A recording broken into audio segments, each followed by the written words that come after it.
After the 3 months at Suan Mok, I went up to Bangkok and met Dr. Awi Pawalay, who was a translator of Rabindranath Tagore and was a follower of Buddhadasa. And that eventually led me to get to meet people up here in the north, and eventually led me to LP Tien, who became my teacher and who I ordained with and spent 9 years with. LP Tien was the most radical of all the monks that I'd met, and the least verbally agile, the least articulate, but the most interesting in terms of using non-verbal modes of teaching and communication.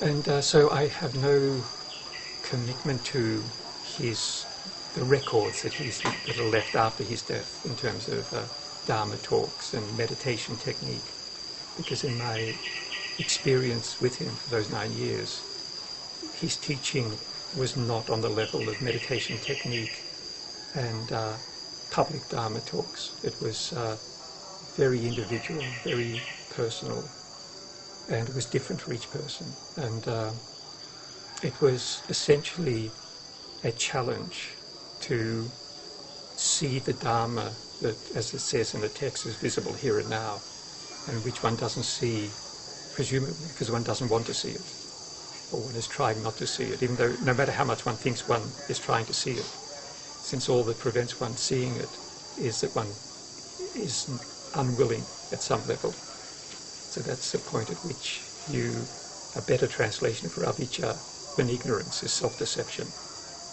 And so it was with LP Tien that I got my first clear experience of the Arya as sane and the Patujana as insane, with myself as a Patujana. So the Arya, the teacher, is a sane person talking to someone who's insane.